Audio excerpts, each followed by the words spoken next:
मेरा पति 4 साल पहले विदेश चला गया था और वहाँ जाकर मुझको भूल ही गया था। मुझसे कोई बातचीत नहीं होती थी। मैं अपने मायके में ही रहती थी।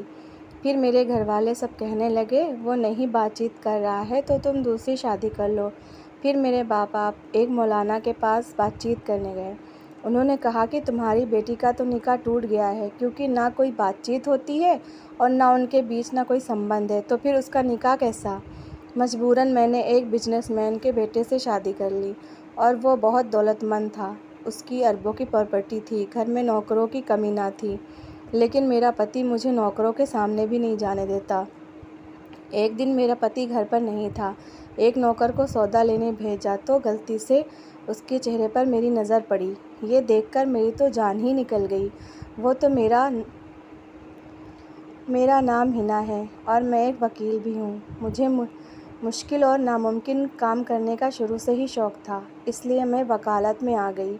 हालांकि सबने बहुत मना किया था कि औरतों के लिए ये काम ठीक नहीं, मगर मैं भी अपनी ज़िद की पक्की थी। मेरे पास ज़्यादातर मजबूर और बेबस लोग आते थे, लेकिन कुछ दिनों में पूरे चैनलों पर जो केस डिस्कस हो रहा था, मेरे गुमान में नहीं था कि वो केस मेरे पास आएगा। वो बहुत अजीब सा केस था। औरत के 2 पति थे और दोनों ही उसे अपने पास रखना चाहते थे। उससे बड़ी हैरत की बात तो ये थी कि दोनों पति में से एक पति बहुत अमीर था। वो बहुत अरबपति था और दूसरा पति पहले पति का नौकर था।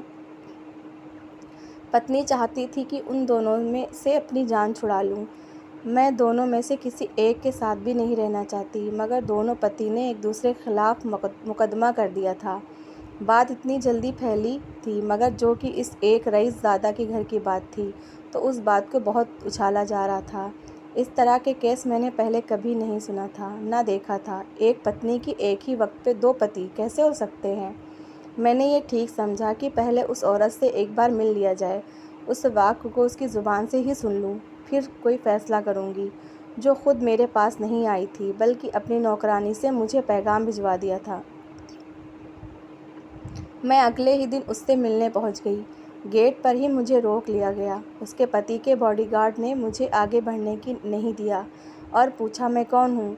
तो मैंने जवाब दिया कि मैं एक वकील हूँ और मुझे यहाँ बुलाया गया है, इसलिए आई हूँ। साहब ने बुलाया है तो मुझे अंदर जाने दिया गया। वही नौकरानी भी मेरा इंतज़ार कर रही थी और मुझे लेकर जल्दी से अपनी मालकिन के पास चली गई।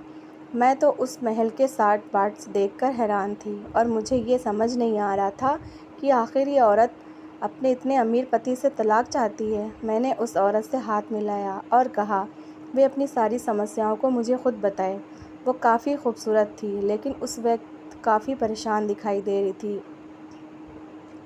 मुझे शुरू से अपनी कहानी सुनाने लगी। उसने बताया मेरा नाम शमा है और दिल्ली के एक मशहूर इलाके में रहती हूँ। बचपन में ही मेरे माता पिता की मृत्यु हो गई थी। उनके मरने के बाद मैं अपने मामा मामी के घर रहने के लिए आ गई थी। मेरे मामा मामी बहुत अच्छे थे, मुझसे बहुत मोहब्बत करते थे और मुझे अपनी औलाद की तरह ही पाला था। जब मैंने अपनी पढ़ाई पूरी कर ली तो उन्होंने मेरी शादी की फ़िक्र सताने लगी। मेरे मामा मामी बहुत अमीर थे, उनका भी शहर में बहुत नाम था, इसलिए मेरी शादी भी बराबर वालों से ही करना चाहते थे। एक दिन मेरे घर एक रईस लड़के का रिश्ता मेरे लिए आ गया और उन लोगों ने उससे मेरे रिश्ते की बात तय कर दी। उस लड़के का नाम शारिक था। बहुत जल्दी हमारी शादी हो गई। शादी की रात मैं अपने पति का इंतज़ार कर रही थी। कुछ देर बाद वो मेरे कमरे में आया। अभी उसने मेरे लिए मुँह दिखाई का तोहफ़ा जेब से निकाला ही था कि उसको किसी का फ़ोन आया। बड़ा खुश लग रहा था। कहने लगा मैं बहुत सालों से बाहर जाने की कोशिश में था। मेरी खुशकिस्मती है कि मुझे एक कंपनी की तरफ से बुलावा आ गया है। मुझे सुबह ही फ़्लाइट पकड़कर जाना होगा। मैं तो दुल्हन बनकर ढेरों अरमान दिल में सजाए हुए थी। चुप करके रह गई। मैंने उसके साथ मिलकर उसकी पैकिंग की। अगली सुबह जाते हुए उसने कहा मुझे मालूम है कि मैं तुम्हारे साथ बहुत बुरा कर रहा हूँ, मगर हम दोनों का भविष्य बनाने के लिए ये बहुत ज़रूरी है। मैं बहुत जल्दी तुम्हें भी बुला लूँगा। यूँ मेरा पति परदेश चला गया। शुरू में तो मेरी बातचीत थी। हम दोनों कॉल पर बातें कर लेते थे, मगर धीरे धीरे उसका फ़ोन पर बातें करना भी बंद हो गया। मैं उन दिनों बिल्कुल अकेली हो गई थी, इसलिए मामा और मामी के पास आ गई। उन्हीं दिनों मेरी ज़िंदगी में अजीबो-गरीब समस्याएं पैदा होने लगी। मुझे ऐसा लगता जैसे हर पल कोई मुझे नज़रों में लिए हुए है। मैंने एक स्कूल में नौकरी कर ली थी। मेरे पति का कोई अता पता नहीं था। 2 साल बीत चुके थे और मुझे यह मालूम भी नहीं था कि वो ज़िंदा भी है या मर गया। मैं बहुत खूबसूरत थी, इसलिए ख़ानदान वालों ने दबाव देना शुरू कर दिया कि लड़की की जान छुड़ा और कहीं और शादी कर दो उसकी। अब तो मामा मामी भी इसके बारे में सोचने लगे थे कि इस लड़की को उससे छुटकारा दिलवाना चाहिए, मगर मैं कुछ साल अपने पति का इंतज़ार करना चाहती थी, इसलिए उनको मैंने मना कर दिया। ऐसे राह देखते देखते पूरे 4 साल बीत गए। यहाँ तक कि मौलाना साहब ने भी कह दिया कि मैं अब अदालत से फ़ैसला ले सकती हूँ। मेरा निकाह ख़त्म हो गया है। इसके बावजूद ना जाने क्यों मेरा दिल नहीं मान रहा था। फिर एक दिन खबर आई कि मेरा पति वहाँ 2 साल पहले ही मर गया था। मुझ पर इद्दत फ़र्ज़ तो नहीं थी, मगर फिर भी मैंने इद्दत का समय बिताए। अब मेरे मामा और मामी मेरे लिए दोबारा रिश्ता देखने लगे। ऐसा रिश्ता आया जो कि किसी के दिमाग में भी नहीं था। एक बिजनेसमैन अरबों का मालिक था, उसके बेटे का रिश्ता मेरे लिए आया। मैं तो यकीन नहीं कर पा रही थी कि ऐसा भी हो सकता है। मामा ने तो फ़ौरन हाँ कर दी थी। ऐसे रिश्ते बार बार नहीं आते हैं। मेरी शादी उस अमीर आदमी से हो गई। मेरा दूसरा पति बहुत अच्छा था, मेरा बहुत ख्याल रखता था, लेकिन उसमें एक आदत बहुत बुरी थी और वो यह कि मुझे हर वक्त पर्दे में रखना चाहता था। मैं उसके नौकरों के सामने भी ना जाऊं। मैं एक बार गलती से नौकरों के खाना पूछने चली गई तो उसी वक्त मेरा पति आ गया। वो मुझ पर बहुत गुस्सा हुआ कि उसके घर की औरतें पर्दे वाली होती हैं। उस दिन के बाद से मैं कभी किसी नौकर के सामने नहीं गई। एक दिन ऐसा हुआ कि मेरे पति घर पर बाहर से कोई जाना माना मशहूर मेहमान था। उस दिन तो उसने और सब ठीक कहा कि मैं किसी के सामने नहीं आऊँगी। दूसरी तरफ से दावत का खाना भी तैयार करने को कहा था। मैंने जब किचन में जाकर देखा तो काफ़ी चीज़ें यहाँ नहीं थीं। नौकर ने एक नौकर को आवाज़ देकर बुलाया और कहा, मालकिन उस नौकर से सौदा मंगवा लो। मैं जैसे ही चेहरा ढककर पलटी तो उस नौकर के चेहरे पर नज़र पड़ते ही मेरे होश हवास उड़ गए। मुझे अपनी आँखों पर यकीन नहीं आया, क्योंकि वो नौकर कोई और नहीं बल्कि मेरा पहला पति था। यहाँ तक कि कहानी सुनाकर शमा चुप हो गई तो मुझे शक हुआ कि आगे क्या हुआ होगा। मैंने उससे कहा, मुझे जल्दी से सारी बात बताओ कि फिर क्या हुआ। कहने लगी, अपने पहले पति को सामने देखकर मैं तो चीख पड़ी। वो भी मुझे पहचान गया था। उसने अपनी कहानी बताई कि जब वो कंपनी के कहने पर वहाँ आया तो महज 2 महीने बाद ही उसे झूठा बहाना बनाकर नौकरी से निकाल दिया गया। काफ़ी महीना में नौकरी ढूंढता रहा, लेकिन उसे नौकरी नहीं मिली। उसके पास जो मोबाइल था जिसमें मेरा नंबर था वो भी कहीं खो गया था और वो वापस भी नहीं आ सकता था, इसलिए मुझे उसने कोई बातचीत नहीं की। फिर उसे मेरे अब वाले पति ने नौकरी दी और अपने घर में रख लिया। मुझे उसकी कहानी सुनकर बहुत दुख हुआ। उस वक्त कई और नौकर भी वहाँ पर खड़े थे। ज़रा सी देर में यह बात पूरे मोहल्ले में फैल गई। मेरे 2 पति हैं। यहाँ तक कि मेरे पति के जो मेहमान आए थे उनके कानों तक भी किसी ने आवाज़ डाल दी। वो तो थे ही मीडिया वाले। उन्होंने जाकर खबर टेलीविज़न पर फैला दी और ये सबको पता चल गया कि मेरे 2 पति हैं। मेरे दोनों पति का कोई कसूर नहीं है। दोनों ही पति मेरे साथ रहना चाहते हैं अब और दूसरे से रजामंद हैं, मगर मैं अपने किसी भी पति का दिल नहीं दुखाना चाहती। दोनों बहुत अच्छे हैं। बहुत सोच समझकर मैंने फ़ैसला किया है कि मैं दोनों में से किसी के साथ नहीं रहूँगी। वकील साहिबा, इसलिए मैंने आपको बुलाया है कि मेरी समस्याओं का हल निकालो। उस औरत की कहानी सुनकर मैं तो हैरान रह गई थी। बिल्कुल सीधी सादी सी कहानी थी, मगर कुछ था जो मुझे खटक रहा था। जो शमा से जानकारी मुझे मिली थी वो इतने सीधे नहीं थे जितने लग रहे थे। मुझे शक हो रहा था कि उस कहानी में ज़रूर कुछ और भी है। मैंने उस लड़की को तसल्ली दी और कहा, मैं इसके लिए कुछ ना कुछ ज़रूर करूँगी। मैंने यही सोचा कि पहले अपने तरीके से सब पता करूँगी। क्या यह सच कह रही है। थोड़ी सी छानबीन के बाद मालूम हो गया कि वो लड़की सच कह रही है। अब मुझे उसके दोनों पतियों के बारे में मालूम करना था। उनकी ज़िंदगी में कौन से रास्ते हुए। शमा का दूसरा पति क्योंकि बहुत अमीर था, इसलिए काफ़ी दिल फेंक इंसान भी था। मैंने उसके करीब रहने के लिए सेक्रेटरी की नौकरी करने की अप्लाई कर दिया। मैं उसके करीब रहकर उसके बारे में जानना चाहती थी। मैं रोज़ सुबह 9 बजे जाती और शाम 5 बजे छुट्टी हो जाती थी। मैंने नोटिस किया कि वो रईसज़ादा आजकल रोज़ दफ्तर से जल्दी चला जाता था। ऐसा लगता था जैसे वो किसी से मिलने जाता है। एक दिन मैंने फ़ैसला किया कि उसके पीछे जाऊं। ताकि देख सकूं कि वो किससे मिलने जाता है। जैसे ही उसे फ़ोन आया और फ़ौरन दफ्तर से उठ गया। 2 मिनट बाद में भी चादर ओढ़ती हुई उसके पीछे पीछे चलने लगी और ये देखकर मैं बिल्कुल दंग रह गई कि शमा का दूसरा पति उसके पहले पति से मिलने जाता था। आखिर दोनों आपस में क्यों मिल रहे थे? उनका आपस में क्या संबंध था?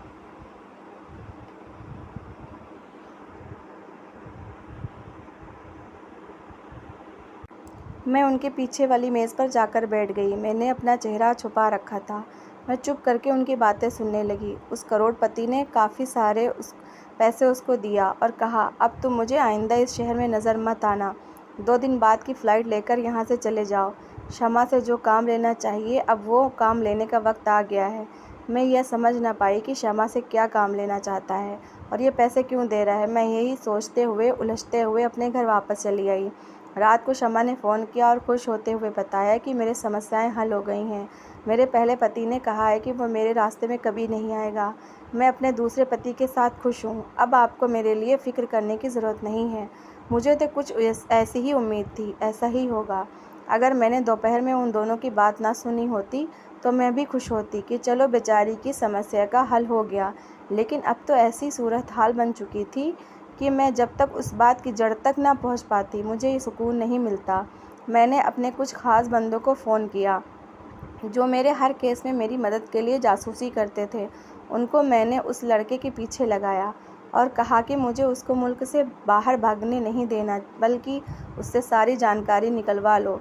जिस दिन वो एयरपोर्ट से भाग रहा था उसी दिन मेरे आदमियों ने उसे पकड़ लिया और अपनी जगह पर ले गए। मेरा वह पूरा दिन बड़ी बेचैनी सी बीता था। अगले दिन मुझे जो जानकारी मिली उनसे मैं बहुत खुश हो गई। अब मुझे अगली चाल चलनी थी। मैं नौकरानी का भेष बदलकर उन लोगों के महल में चली गई। जो काम वो शमा से लेना चाहता था उसको रोकने के लिए मेरा वहाँ जाना बहुत ज़रूरी था। 2-3 दिन इंतज़ार करते हुए निकल चुके थे। एक दिन महल में सुबह सवेरे ही हंगामा शुरू हो गया।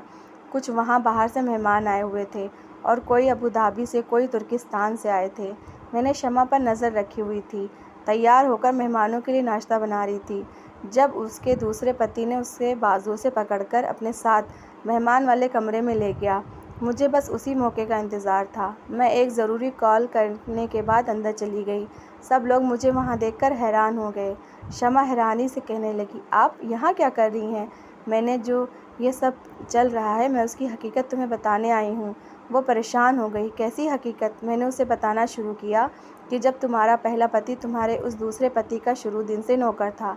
पहले ये लोग इतने अमीर नहीं थे, मगर पिछले 1 सालों में एकदम ही अरबपति बन गए।